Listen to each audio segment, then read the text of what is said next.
பதிவு செய்யாத முதலீட்டு ஆலோசகரின் 546 கோடி ரூபாயை முடக்க செபி அதிரடியாக உத்தரவிட்டிருக்கு. பங்குச்சந்தை பயிற்சியாளரான அவாதூத் சாத்தே மற்றும் அவரது அவாதூத் சாத் ட்ரேடிங் அகாடமி பிரைவேட் லிமிடெட் ஆகியோருக்கு எதிராக செபி ஒரு அதிரடி இடைக்கால உத்தரவை பிறப்பிச்சிருக்கு. பங்குச்சந்தை குறித்த விழிப்புணர்வை ஏற்படுத்துவதாக கூறி செபியில் பதிவு பெறாமல் பங்கு பரிந்துரை உள்ளிட்ட சேவைகளை சாத்தே வழங்கியிருப்பதாக குற்றம் சாட்டப்பட்டு வர்த்தகம் செய்வதற்கு தடை விதிக்கப்பட்டிருக்கு. அத்துடன் சட்டவிரோதமாக லாபம் ஈட்டியதாக கண்டறியப்பட்ட 546 கோடியே 16 லட்சம் ரூபாயை முடக்கவும் செபி உத்தரவிடப்பட்டிருக்கு.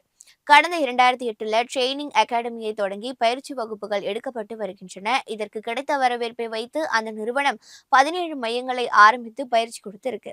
பயிற்சி பெற சுமார் 3 லட்சத்துக்கும் மேற்பட்ட முதலீட்டாளர்களிடமிருந்து 601 கோடி ரூபாய் வசூல் செய்யப்பட்டிருப்பதாகவும் செபி குற்றம் சாட்டியிருக்கு. இதுகுறித்து கருத்து தெரிவித்த அவதூத் சாத்தே நிறுவனம் தவறு எதுவும் செய்யவில்லைனோ செபியின் இந்த குற்றச்சாட்டை சட்ட ரீதியாக சந்திப்போம்னு கூறியிருக்கு.